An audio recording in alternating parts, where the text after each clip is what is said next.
कई पार्लियामेंट की सीट पर इंशाअल्लाह ताला हम सोच और विचार कर रहे हैं, क्योंकि हम जान चुके हैं कि तुम बीजेपी को नहीं रोक सकते। मोदी को अगर कोई रोक सकता है तो इंसाफ पसंद लोग रोक सकते हैं। ये मिलावटी, ये मिले हुए लोग नहीं रोक पाएंगे। ये कभी भी किसी भी कीमत पर आपका सौदा कर जाएंगे। तो हम आपसे अपील कर रहे हैं कि अपने मुत्तहिद रहिए, मजलिस को मजबूत रखिए, क्योंकि मगरिब का वक्त भी होने जा रहा है। हम आपसे आपके वोटों से मुंतखब शुदा, आपकी दुआओं से मुंतखब शुदा चारों विधायक को उन्होंने खरीद लिया। अब बताइए कौन जिम्मेदार है अगर आज बिहार में बीजेपी की सरकार है? तेजस्वी से पूछेंगे तो तेजस्वी बोलेंगे चाचा हमको छोड़कर चले गए। नीतीश कुमार से पूछेंगे तो अल्फाज चाप चाप कर बोलेंगे हम मर भी गए तो नहीं जाएंगे, अब कह रहे हैं कि हम यहीं रहेंगे।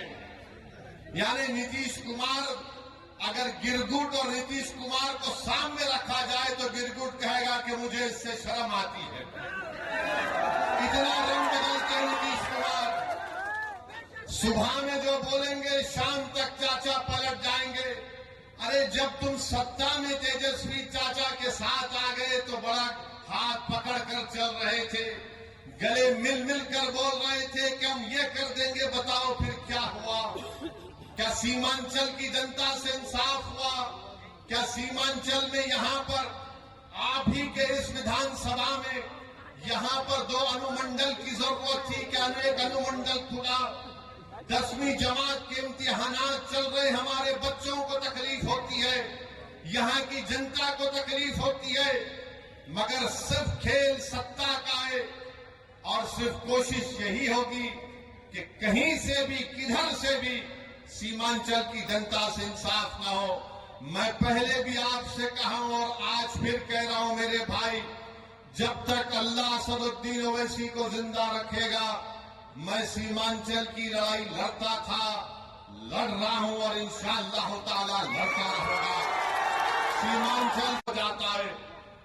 तेजस्वी यादव को जरा सोचना चाहिए था कि जब तुमको मजलिस की जरूरत पड़ी तो अख्तर अली मान को बुलाया और बोला कि अख्तर भाई हमारा साथ दे दो।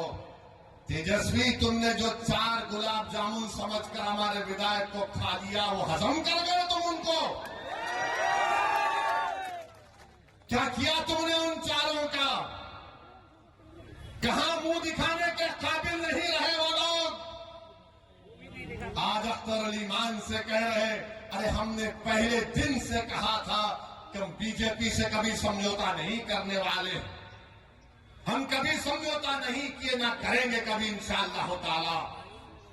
2 मरतबा नीतीश कुमार को तुमने मुख्यमंत्री बनाया और 2 मरतबा नीतीश कुमार ने बिहार की जनता को धोखा दिया और बीजेपी को सत्ता दी।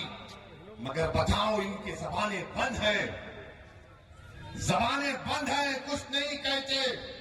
मगर मेरे अजीज दोस्तों और बुजुर्गों, हम आपसे सिर्फ यही अपील करने आए हैं कि आने वाले लोकसभा के चुनाव में नरेंद्र मोदी के 370 का वो जो दावा कर रहे हैं उसको रोकने के लिए, सेकुलरिज्म को हकीकी कामयाबी दिलाने के लिए, सीमांचल में इंसाफ की लड़ाई लड़ने के लिए, बिहार के गरीब और मजलूमों के ताकतवर आवाज को पार्लियामेंट में पहुंचाने के लिए, वतन अजीज के गरीब और मजलूम अकलियतों की आवाज को बिहार से पार्लियामेंट तक भिजाने के लिए हम आपसे ये अपील करने आए हैं, गुजारिश करने आए हैं कि आप अब की बार मजलिस को वोट दीजिए। जो लोग सेकुलरिज्म की बात करते हैं वो सिर्फ तुम्हारा वोट लेना चाहते हैं और उसके बाद वो बीजेपी को इख्तियार देना चाहते हैं। तो हम आपसे अपील कर रहे हैं कि आने वाले लोकसभा के चुनाव में आप मुत्तहिदा तौर पर अपने वोट का इस्तेमाल करते हुए अपनी आवाज को लोकसभा तक भिजाइए ताकि आपके इत्तेहाद